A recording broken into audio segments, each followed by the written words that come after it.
Hi friends, last time మేము 7 sisters north east cafe వెళ్ళినప్పుడు అక్కడ మేము ట్రై చేసిన ఈ డిషెస్ చూసేయండి. ఇదైతే పాన్ ఏషియన్ రెస్టారెంట్ కాబట్టి ఇక్కడ veg and non veg soup నుంచి ట్రై చేస్తే మనకి మెయిన్ కోర్స్ వరకు అవైలబుల్లో ఉంటాయి. ఇక్కడ వీళ్ళు మనకు చూపించే మెనూలో ఆ డిషెస్ పేర్లు మనం గుర్తు పెట్టుకోవడం పక్కన పెడితే పలకడానికి కూడా మనకైతే చాలా ఇబ్బందిగా అనిపిస్తుంది. చాలా వెరైటీగా ఉంటుంది నేమ్స్ కూడా.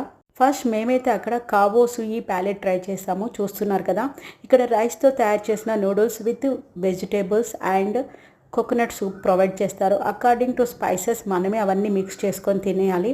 ఇది చూడడానికి అయితే ఎంత ప్రజెంటేషన్ డిఫరెంట్గా ఉందో, టేస్ట్ కూడా చాలా వెరైటీగా ఉంది.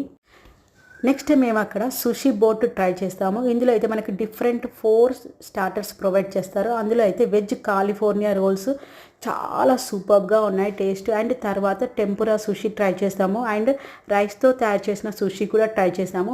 వీటన్నిటికి వీళ్ళు మనకి ఇక్కడ స్పూన్స్ ప్రొవైడ్ చేయరు, ఓన్లీ చాప్ స్టిక్సే ప్రొవైడ్ చేస్తారు. వీటితో అయితే మేము ట్రై చేసాము, కానీ చాలా ఫన్నీగా అనిపించింది. అస్సలు మనతోటి అవ్వదు, ఇలాంటివి మనకెందుకులే బాబు అని చెప్పేసి హ్యాండ్ యూజ్ చేసి తినేసాము. నార్మల్గా సోయా సాస్ మాత్రం మనం ఇష్టపడము, కాకపోతే సుషిని ట్రై చేయాలంటే సోయా సాస్తో డిప్ చేసుకొని తినాల్సిందే. చాలా బాగుంది టేస్ట్ అయితే. ఈ సుషి టేస్ట్ చేయాలంటే మనం సోయా సాస్లో ఖచ్చితంగా డిప్ చేసుకొని తినాల్సిందే. నార్మల్గా అయితే సోయా సాస్ ఇష్టపడము, కాకపోతే సుషితో చాలా బాగుంది టేస్ట్. లాస్ట్లో అయితే డెజర్ట్ వదలం కదా, ఇక్కడ మేము బక్లావా ట్రై చేసాము. చాలా బాగుంది. ఆంబియన్స్ కూడా థాయ్ స్టైల్లో చాలా క్రియేటివ్గా ఉంది. మీరు అంతకుముందు 7 సిస్టర్స్ వెళ్ళారా? అయితే ఎలాంటి డిష్ ట్రై చేశారో కామెంట్ సెక్షన్లో చెప్పేసేయండి. Thank you.